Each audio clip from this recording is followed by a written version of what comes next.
અરવલ્લી જિલ્લામાં આવેલા મોડાસા પાલિકા કચેરી ખાતે પાણી મુદ્દે વિરોધ નોંધાયો છે।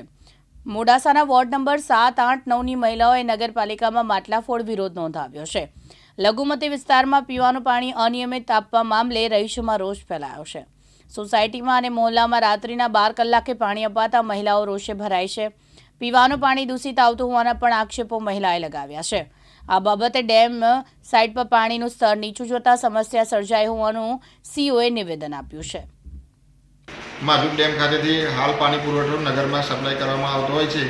હાલ પાણીનું લેવલ થોડું ડાઉન થવાના કારણે અને મોટરમાં એર હોવાના કારણે પૂરતા પ્રેશરથી અને સમયસર નગરપાલિકા દ્વારા પાણી આપી શકાતું ન હતું, પરંતુ આજ નગરપાલિકા દ્વારા તાત્કાલિક 40 હોર્સ પાવરની બીજી મોટર ઉતારવામાં આવેલ છે અને ફોન્ટૂન પર પણ જે નગરપાલિકા દ્વારા જે કાર્યવાહી કરવાની થતી હતી એ પણ નગરપાલિકા દ્વારા કાર્યવાહી કરવામાં આવેલ છે અને એક દિવસની અંદર તમામ જે પાણીના સપ્લાયના જે વારાઓ હતા સોસાયટી મુજબ તે કન્ટિન્યુ કરવામાં આવશે। હું પૂંજીલાલ સોસાયટીમાં વોર્ડ નંબર 9માં રહું છું।